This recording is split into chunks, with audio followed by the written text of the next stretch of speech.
কেমন আছেন সবাই? আশা করি সবাই ভালো আছেন। আমিও ভালো আছি।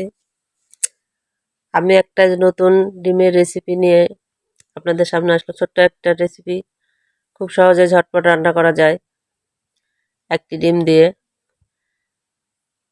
আমি প্রথমে কড়াই বসিয়ে দিয়েছি চুলায়। সামান্য পেঁয়াজ কুচি দিব।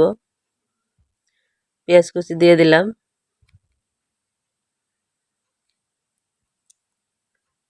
সামান্য মরিচ পেঁয়াজ দিয়ে দিলাম। স্বাদ মতো লবণ দিয়ে আমি কিছুক্ষণ পেঁয়াজটা লাল করব। যতক্ষণ পেঁয়াজের কাঁচা গন্ধটা না চলে যাবে ততক্ষণ পর্যন্ত পেঁয়াজটাকে আমি নাড়তে থাকবো। পেঁয়াজটা আমার কিছুক্ষণ লাল হয়ে এসেছে। এবারে একটা আমি টমেটো কুচি করে রেখেছি।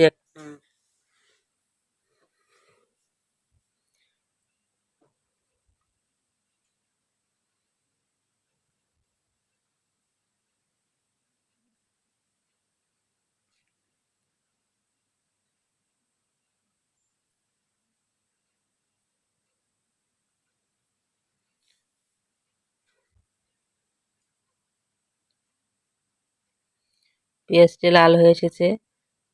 এবার আমি ওর মধ্যে আগে থেকে টমেটোটা আমি কুচি দিয়ে রেখেছিলাম সেটা দিয়ে দিব।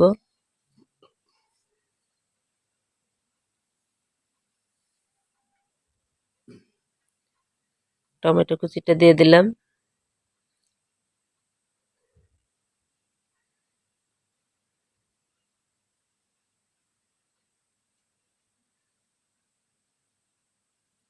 একটু হলুদের গুঁড়া দিলাম।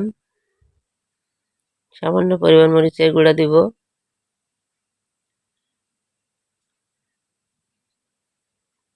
লাল মরিচের গুঁড়া একটু দিয়ে দিলাম। তারপর আবার আমি টমেটোটা পেঁয়াজের মধ্যে কিছুক্ষণ লাল করে নিব। খুব সুন্দর একটা ছোট্ট একটা রেসিপি, ঝটপট রান্না করা যায়, খেতেও সুস্বাদু হয়।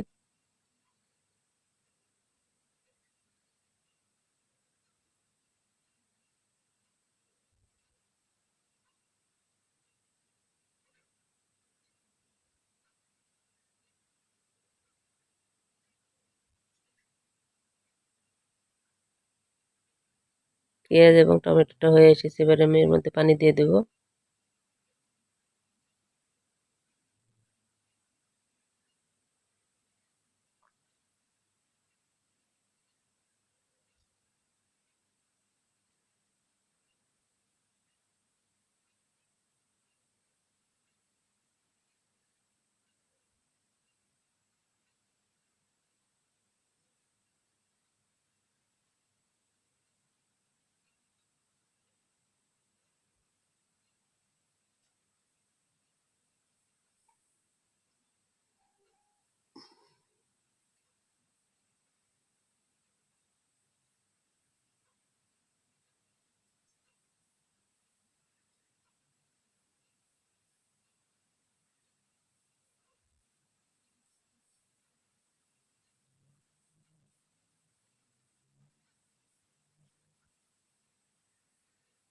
এবার এর মধ্যে সামান্য পরিমাণ পানি দিয়ে দেব।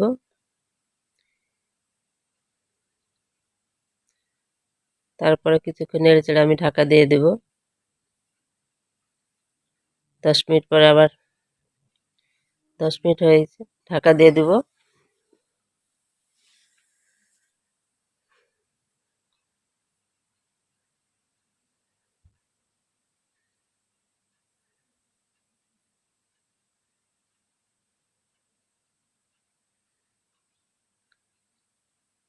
যখন ফুটে ওঠে তখন আমি ডিমটা ওর মধ্যে ভেঙে দেব। ডিমের কুসুমটা সুন্দর ওরকম গোটায় থাকবে। আবার আমি একটু ঢাকা দিয়ে দেব। কিছুক্ষণ পরে আমি উল্টাই দেব আবার ডিমটাকে। 2 পিঠে হয়ে যাবে। উল্টাই দিলাম। আবার একটু ঢাকা দিয়ে দেব।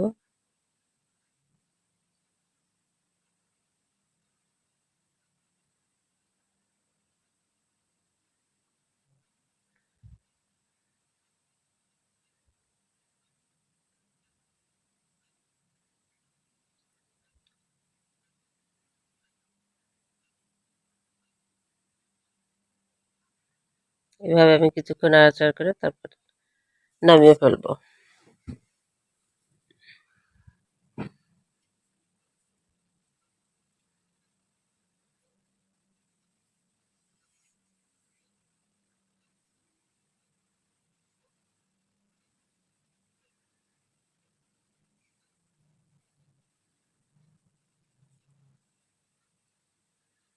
রান্নাটা আমার হয়ে গেছে। দেখুন কত সুন্দর হয়েছে দেখতে। রান্না দেখতে যত সুন্দর হয় খেতেও ততটাই সুন্দর হয়। ঝটপট একটা রেসিপি আপনাদের সামনে শেয়ার করলাম। আপনাদের যদি ভালো লাগে আমার ভিডিওটি, আমার চ্যানেলটিকে সাবস্ক্রাইব করুন।